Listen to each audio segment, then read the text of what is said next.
Hello student, मैं Anuradha Agarwal from Nirmal Sharadi classes. आज student मैं बहुत दिनों बाद मतलब इस पे आई हूँ सामने आपके। इससे पहले मैंने मॉडल टेस्ट पेपर पर में काम कर रही थी कक्षा 5 पे। तो मैंने वहाँ पर ईवीएस के इंग्लिश मीडियम में और इंग्लिश मीडियम में मैथ्स और हिंदी मीडियम में मैथ्स और हिंदी और सभी के पेपर इंग्लिश के सबके पेपर डाले हुए हैं। तो आप प्लीज़ वहाँ जाकर देख सकते हैं। यहाँ आज मैं कक्षा 5 गणित कार्यपत्रक जो भाग 2 में है वो करवाने जा रही हूँ स्टूडेंट। मैं आपको ये बताना चाहूँगी, मुझे बहुत बहुत बहुत खुशी है इस बात को कि आपने मैंने जब पहले कार्यपत्रक डाला था ना, तो उसको आप सब लोगों ने बहुत बहुत ज़्यादा पसंद किया और बहुत ज़्यादा व्यूज़ आए। वो समय ऐसा था जब मैं हिम्मत हार बैठी थी कि मैं अब आगे बनाऊँ या ना बनाऊँ। उस समय आप लोगों ने बहुत सपोर्ट किया और मेरी वापस से हिम्मत बढ़ी। और मैंने सोचा मेरे बच्चों को कार्यपत्रक बहुत ज़्यादा पसंद आ रहा है। कार्यपत्रक में से बहुत सारे क्वेश्चंस भी पेपर में बैठते हैं। तो इसी चीज़ को मैंने ध्यान में रखते हुए जो कार्यपत्रक मैंने भाग 2 का कार्यपत्रक छोड़ा हुआ था, वो आज मैं आपको करवाने जा रही हूँ। तो बने रहिए मेरे साथ और देखते रहिए।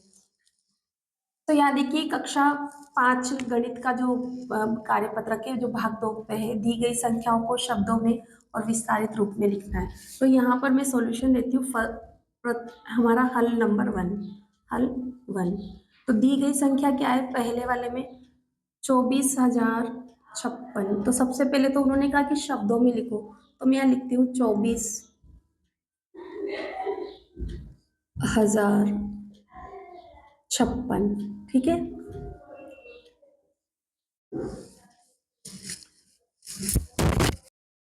स्टूडेंट एक 24,056 हम लिख चुके हैं जो लिखा हुआ है। अब हमें इसका विस्तारित रूप लिखना है। तो आपको विस्तारित रूप लिखना है ना। विस्तारित रूप में आपको क्या करना है? इकाई के अंक पे क्या है? 6 प्लस दहाई के अंक पे क्या है? 5। तो 5 दहाई 50। सैकड़ा की जगह पे क्या है? 0। तो 3 बार आप 0 लिख दीजिए ना। ठीक है। और 4 किसकी जगह पर है? हजार की जगह, तो आप यहाँ 4,000 लिख दीजिए। प्लस ये क्या है? 24 20,000 की जगह पर है ना। तो यहाँ 20,000 मैंने लिख दिया और आपने प्लस लगा दिया। और इस तरह से आपने विस्तारित रूप कर दिया। अब आप देखिए इसी का सेकंड पार्ट जो है 9,999। तो सबसे पहले शब्दों में लिख दूं मैं 9,999। ठीक है। और अब विस्तारित रूप लिखती हूँ तो देखो यहाँ पर कितना है मेरा? यहाँ पर है 9,000। तो सबसे पहले 9,000 हजार की जगह पे, ये 9 सैकड़ा की जगह पे तो 900, प्लस ये 9 दहाई के स्थान पे 9 दहाई 90, प्लस 9 इकाई के स्थान पे तो 9। तो ये आपका विस्तारित रूप हो गया। क्वेश्चन हम इसी का हल ये तीसरा है जिसका क्या है हमारे 10,011। क्या लिखा हुआ स्टूडेंट? 10,011। तो जो लिखा है पहले शब्दों में लिख दूं मैं, तो देखो यहाँ से कोमा इंसर्ट कर लो। पहले कोमा इंसर्ट करने पे हमें पता लग जाता है। तो 10,000 नहीं है स्टूडेंट, ये देखो ना यहाँ पर। तो मैंने यहाँ पर तो 10,011 है, यहाँ मैंने गलत लिख दिया। यहाँ पर 10,011 ही है स्टूडेंट। कोमा लगाने से इतना पता लग जाता है। तो हम लिखेंगे यहाँ पर 10। स्टूडेंट देखो मैंने डिजिट गलत लिख दी थी। तो यहाँ पर है 10,011। तो मैं लिखूंगी 10,011। अब आपको यहाँ से आगे से लिखते हैं क्योंकि फिर जगह का चक्कर पड़ जाता है। तो ये कहाँ की इकाई दहाई सैकड़ा हजार और 10,000 की जगह पे, तो सबसे पहले मैं 10,000 लिख दूँ। ठीक है। ये कहाँ पर है? हजार की जगह पे प्लस, तो 1 2 3 4 है ना, जीरो पर प्लस। ये कहाँ पर है? सैकड़ा की जगह पे 3 0 लगा दो। प्लस सैकड़ा में 3 होते हैं, हजार में 4 अंक होते हैं, ध्यान रखना है। दहाई में 2 अंक होते हैं, तो 1 दहाई 10 प्लस और ये 1 इकाई के स्थान पर। तो ये हमारा आराम से हो चुका है स्टूडेंट। अब हम चलते हैं इधर क्वेश्चन, इस क्वेश्चन के ऊपर चलते हैं स्टूडेंट। तो इस क्वेश्चन में देखिए, तो स्टूडेंट देखिए ये वाला सवाल है हमारा, हल कीजिए। गुणा करना है। 7 को 3 से गुणा करेंगे, 7 या 21 का 1 हाथ से लगे 2। 8 या 24 और 2 कितने हो गए? 26 हाथ से लगे 2। 9 या 27 और 2 29। देखो स्टूडेंट आप कहेंगे मैम पहाड़ी कैसे बोल रहे हो, 3 का बोलना चाहिए। 7 का 3 बार बोलो कि 3 का 7 बार, 8 का 3 बार बोलो कि 3 का 8 बार। बड़ा पहाड़ा बोलने ज्यादा अच्छा रहता है। ठीक है।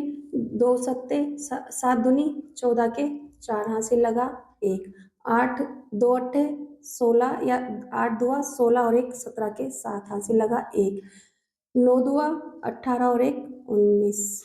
अब आप आ रहे हैं सैकड़ा के स्थान पे, तो यहाँ सैकड़ा से लिखना शुरू करेंगे। 1 को 7 से गुणा करेंगे 7, 1 को 8 से करेंगे 8 और 1 को 9 से करेंगे तो आपके 9 और आप इन सबको जोड़ दीजिए बेटा। यहाँ पर 1, 6 और 4 10 की 0 हासिल लगा 1, 7 7 14 और 1 15, 15 और 9 24, 4 हासिल लगे आपके 2, 2 और 2 4, 4 और 9 13, 13 और 8 21 का 1 हासिल लगे आपके 2, 9 और 1 10 और 2 12। तो स्टूडेंट आपका आंसर क्या हो गया? 1,21,401। ठीक है, अब चलते हैं आगे वाले पे। इस पे देखो 6 नाम 54 के, 5 का पारा 9, 9 का पारा 5 बार, 5 नाम 45 और 5 50 की 0 हासिल लगे 5, 9 को 0 से गुणा करेंगे 0, 0 में 5 जोड़े तो 5 और 4 नाम 36। ठीक है, यहाँ पर इकाई के अंक से गुणा कर चुके हैं, अब दहाई के अंक से करेंगे तो दहाई से लिखना शुरू करेंगे। 6 चंग 36 के 6 हासिल लगे आपके 3, 6 पंजे 30 और 3 33 के 3 हासिल लगे 3, 6 को 0 से गुणा करेंगे तो 0, 0 में 3 जोड़ेंगे तो क्या हो गया आपका 3, 6 चौक 24। ठीक है स्टूडेंट, और आप इन्हें प्लस कर लो। 4, 6, 5 और 3 8, 6 और 3 9, 3 और 4 7 और 2 के 2। अब आपकी संख्या क्या होगी स्टूडेंट? 2,79,864 स्टूडेंट। और इस तरह से हमने इसका जो दूसरा नंबर का क्वेश्चन था वो भी हल कर लिया।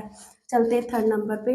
255 में भाग देना है 15 का, तो आप आराम से दे सकते हैं। 255 में भाग दे 15 का, तो देखो यहाँ 15, यहाँ पर 2, यहाँ 2 अंक के तो ये भी 2 अंक लेने पड़ेंगे। 25, 15 छोटे हैं और 25 बड़े जाएगा। 1 15 15, तो 15 30 ज़्यादा हो जाएंगे, 1 बार देंगे 1 15 15, 5 में से 5 जाएंगे 0, 2 में से 1 जाएगा 1, उतारा आपने क्या 5, क्योंकि अब 10 छोटे हैं 15 बड़े हैं, तो आपने 5 उतारा। अब हो गया आपके 105, तो 15 का पहाड़ा अगर मैं 7 बार बोलती हूँ तो 7 15 105 और आपने घटा दिया। आपका क्या हो गया? भागफल बराबर 17 आपका उत्तर हो चुका है बेटा। अब यहाँ देखो, ये वाला सवाल है 840 में बेटा आपको भाग देना है 9 का। चलो ये 8 छोटे हैं 9 बड़े हैं, 9 का पारा 9, एक नाम नाम 2 नाम 18, तो 8 तो आते नहीं, तो हम क्या करेंगे 84 में देंगे। तो 9 नाम कितने होते हैं स्टूडेंट? 81, 81 का 81, 9 बार भाग दिया आपने 81, 10 नाम 90 ज़्यादा हो जाएंगे यहाँ पर। 84 में से 4 में से 1 गया तो कितने बचे? 3, 8 में से 8 गया 0, 0 उतार लिया यहाँ से। ठीक है, 9 का पहाड़ा इतनी बार बोलो कि 30 आ जाए, नहीं तो कम, तो 9 तिया 27, यहाँ से 3 नाम 27, 4 नाम 36 ज़्यादा हो रहे, तो 3 नाम 27, आपका बचा 3। तो आप लिखेंगे भागफल बराबर 93, यहाँ पर भी लिख देती हूँ, भागफल बराबर 93 और शेषफल क्या होगा आपका? शेषफल बराबर आपका 3। आप इस तरह से पूरा उत्तर लिख के आएंगे ना बेटा पेपर में, तभी आपके नंबर पूरे आएंगे। अब हम चलते हैं आगे वाले क्वेश्चन पे। तो स्टूडेंट देखिए हम क्वेश्चन नंबर 3 पर पहुंच चुके हैं। क्वेश्चन नंबर 3 कहता है आधार 10 सूत्र निकलन द्वारा गुणा कीजिए। आधार 10 मानते हुए सूत्र निकलन द्वारा गुणा करना है स्टूडेंट। तो आपको सबसे पहले मैं पहला क्वेश्चन कर रही हूँ, यहाँ आपको लिखना है संख्या और यहाँ पर लिखना है विचलन। विचलन आप जानते हैं ना बेटा, विचलन होता है अगर 10 से कम है तो विचलन माइनस का होता है, 10 से ज़्यादा तो विचलन प्लस का होता है। संख्या हमारी 13 है बेटा, तो 10 के आधार अंक पे करते हैं तो +3 हो जाएगा। ये 10 में से 13 में से 10 घटाऊंगी तो +3 बचेगा। और यहाँ पर 9 है, तो यहाँ पर मैं 9 माइनस 10 करूँगी तो क्या होगा? -1 होगा, है ना बेटा। तो इस तरह से यहाँ मैं -1 कर देती हूँ। अब आपको जैसे मैंने जब चैप्टर पढ़ाया था तो वहाँ पर मैंने आपको सिखाया था कि यहाँ एक ऑब्लिक का साइन लगाना है। ऐसे +3 को लिखने की जरूरत नहीं, सिर्फ 3 लिखती हूँ गुणा -1। माइनस की संख्याओं को ऐसे लिखा जाता है। जब मैं ऐसा करती हूँ तो क्या होगा? 3 को -1 से गुणा करते तो क्या बचा मेरे पास? -3। यहाँ पर आपको ये दोनों संख्याओं को इस तरह से 13 -1 तो कितना हो गया? 12।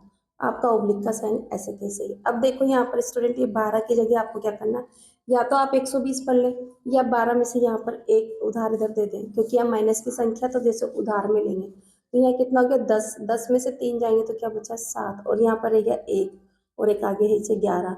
अब ये जो दोनों नंबर है ना उसको इकाई का अंक लिखते हैं यहाँ पर और यहाँ ऐसे कैसे उतार लिखते हैं। तो आपका उत्तर हो गया 117। तो आप लिखेंगे उत्तर बराबर 117। अगर स्टूडेंट आपको नहीं समझ में आए तो आप ऐसा कर सकते हैं 12 की जगह 120 पढ़े और उसमें से 3 घटा दें, इस तरह से। यहाँ जहाँ पर जब भी माइनस की संख्या बचेगी तो आपको ऐसा सोचना पड़ेगा, ठीक है। तो ये हमारा फर्स्ट क्वेश्चन हो गया। अब क्वेश्चन नंबर देखो यहाँ पर, इसका ही 2 पार्ट। सबसे पहले आपको संख्या लिखनी है, फिर आपको क्या लिखना है, विचलन, ठीक है। आपका संख्या कितनी है बेटा, 15, और विचलन क्या है, 12, सॉरी +5, क्या है, +5। आपको पता है ना बेटा कि विचलन हमेशा प्लस और माइनस में होता है, और यहाँ पर 12 है तो यहाँ पर क्या होगा, +2। क्यों है, क्योंकि ये संख्या 10 से बड़ी है। अब आपको ऑब्लिक का साइन लगाना है, यहाँ 5 दोनों प्लस के हैं तो मुझे लिखने की जरूरत नहीं है। 5 गुणा 2 बराबर कितना हो गया, 10। और आप यहाँ से इसको जोड़ेंगे तो 15 + 2 कितना हो गया आपका, 17। अब देखो बेटा यहाँ पर से इकाई का एक ही अंक आपको लेना होता है, मैंने अभी भी बताया था। दोनों संख्या दोनों तरफ प्लस का है, यहाँ पर एक ही अंक लेना है तो दूसरा अंक कहाँ एडजस्ट होगा, यहाँ पर। साथ में एक जोड़ दूंगी तो कितना हो जाएगा, 8, और यहाँ एक का एक ही। ये हो गया आपका उत्तर। बहुत आसानी से कर लिया ना बेटा। आप अगर रूल्स याद रखेंगे बेटा तो रूल्स के आधार पर अगर आप एक तरह का एक सवाल और दूसरी तरह का दूसरा सवाल, अगर आपने 2 तरह के सवाल सीख लिए तो आपको सूत्र निकलने में कहीं कोई दिक्कत नहीं आएगी। यहाँ देखो प्रश्न संख्या 4 में 4 के 5 गुणज लिखने हैं। तो 4 के गुणज, 4 के गुणज, तो यहाँ आपको पहाड़ा लिखना होता है बेटा, है ना, पहाड़ा। तो 4 का गुणज 4 तो लिखा है, तो आप इसे 4 गुणा 2, 4 गुणा 3, 4 गुणा 4, 4। तो इसलिए देखिए यहाँ पर 4 गुणा 2 मतलब 8, 4 गुणा 3 मतलब 12, 4 गुणा 4 बराबर आपका क्या हो गया, 16, और 4 गुणा 20, और 4 चौक 6 चौक 24। ठीक है, इस तरह से आपको गुणज लिखने हैं। आप चाहे तो डायरेक्ट ऐसे भी लिख सकते हैं, 8, 12, 16, 20 और 24। पर आपके साथ समस्या क्या हो जाती है बेटा कि आप भूल जाते हैं गुणज और गुणनखंड में आप चक्कर खा जाते हैं। गुणज में हमेशा पहाड़ा बनता है, 1 2 3 4 5 6 से गुणा किया जाता है, जबकि गुणनखंड का मतलब होता है कि वो जो नंबर दिया हुआ है ना, वो अंक, वो संख्या किस किस पहाड़े में आती है ना। तो इसी स्टूडेंट ये जरूरी नहीं कि आप ऐसा ही लिखे, कोई से भी 5 गुणज आप लिख सकते हैं। ठीक है, अब 14 के गुणज लिखना है तो अब मैं 14 के गुणज डायरेक्ट लिखूंगी, 14 के गुणज। तो मैं 14 का पहाड़ा ही लिखना है मुझे, तो 14 तो लिखे ही है तो मैं आगे से लिखूंगी ना। तो 2 14 28, 3 14 42, 4 14 56। मुझे 3 लिखने थे तो मैंने 3 लिख ली। 14 को 2 से गुणा करा, 14 को 3 से, और 14 को 4 से गुणा करके मैंने गुणज लिख दिया, तो मेरा उत्तर खत्म हो गया। आगे आते हैं बेटा क्वेश्चन नंबर 5। क्वेश्चन नंबर 5 कहता है 6 और 9 के गुणनखंड निकालकर समान गुणनखंड बताना है। तो स्टूडेंट गुणनखंड में आपको क्या करना है, सिर्फ आपको गुणनखंड में देखना है 6 और 9 किस किसके पहाड़े में आते हैं। तो यहाँ पर मैं लिखती हूँ 6 के हल लिख देती हूँ यहाँ पर, और फिर लिखती हूँ 6 के गुणनखंड। गुणनखंड मतलब 6 किस किसके पहाड़े में आते हैं। तो देखो स्टूडेंट, 6 1 के पहाड़े में, 2 के पहाड़े में, 3 के पहाड़े में और 6 के पहाड़े में आते हैं। और 9 के गुणनखंड यानी कि 9 किस किस के पहाड़े में आते हैं बेटा। तो 9 आप कहेंगे मैम 1 के पहाड़े में तो सभी आते हैं, 3 के पहाड़े में और 9 के पहाड़े में। अब आपसे पूछा है समान गुणनखंड निकालना है, तो 6 व 9 के समान गुणनखंड। तो आप देखो समान गुणनखंड में आपके पास में क्या क्या आया, 1 और 3, 1 और 3, ये आपका हो गया उत्तर।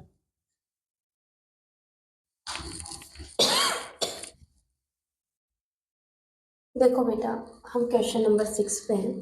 दी गई तुल्य भिन्नों को रंग भर के दर्शाइए। तुल्य भिन्न दी हुई है आपको, इसको कलर भर के आपको दिखाना है। तो देखो 1/3, तो मतलब 1 2 3 है, 3 में से एक पे रंग भरना है, तो आप ये से रंग भर दें, ठीक है, अच्छे से, ठीक है। यहाँ पर 2/6 यानी कि 1 2 3 4 5 6, इसमें से किसी दो पर कलर भरना है आपको, तो ये आपने 2 पे कलर भर दिया, ठीक। अब यहाँ देखिए, यहाँ पर 1 2 3 4 5 है, 5 में से एक में कलर भरना है, तो आप भर दीजिए ऐसे, भर दिया ना आपने कलर। फिर यहाँ देखिए 15, 1 2 3 4 5 6 7 8 9 10 11 12 13 14 15, इसमें से आपको 3 में से कलर भरना है, तो आप भर दीजिए ना। आपने भर दिया आराम से और आपका सवाल पूरा, ठीक है। यहाँ लिखा है नीचे दिए गए पैटर्न को समझकर आगे बढ़ाना है। तो स्टूडेंट ये एरो है ना, आप ऐसा प्लस का साइन बना लो। अगर आपने देखा हो तो यहाँ पूर्व होता है, अगर आपको समझ में आए तो यहाँ पर पश्चिम, यहाँ पर उत्तर और यहाँ पर दक्षिण होता है। ठीक है, तो ये एरो कहाँ जा रहा है, ऊपर की तरफ जा रहा है। आप ऐसा सिंपल भाषा में समझे तो ऐसे सीखे। फिर ये घड़ी की दिशा में घूम रहा है, इस साइड पे जा रहा है। फिर ये एरो कहाँ आ रहा है, नीचे आ रहा है। तो अब ये एरो कहाँ जाएगा, इधर जाएगा ना, इस साइड पे। तो हम इस साइड पे दिखाते हुए ये एरो बना देंगे ऐसे। फिर इसके बाद एरो कहाँ जाएगा, ऊपर की तरफ ही तो जाएगा ना बेटा। तो आप इस तरह से बना लें और ऐसे करें। मैम ये तो समझा दिया, अब इसके कैसे बारे। स्टूडेंट यहाँ नंबर डालें आप, एक है ना, दो, तीन, चार, सभी पे ऐसे डालने। तो ये ट्राइंगल किस जगह था, त्रिभुज नंबर एक पे था, तो अभी कहाँ चला गया, नंबर दो पर। इस पे दिमाग लगाएंगे हम। ये कहाँ गया, नंबर तीन पे। तो अब ये ट्राइंगल कहाँ जाएगा, यहाँ नंबर चार पे है ना, यहाँ पर। तो हम इस ट्राइंगल को बना लेंगे। ठीक है, और फिर ये कहाँ चला जाएगा, यहाँ से एक पे ट्राइंगल। अब ट्राइंगल के आगे पीछे चलते रहो। देखो ये तीन पे था तो ये कहाँ आ गया, चार पे आ गया, है ना। तो इसके बाद में आपका क्या आया, ट्राइंगल के बाद जीरो, ये है ना, वृत्त। फिर इसके बाद में आपका ये आयत है ना, और फिर ये आपका ये वर्ग।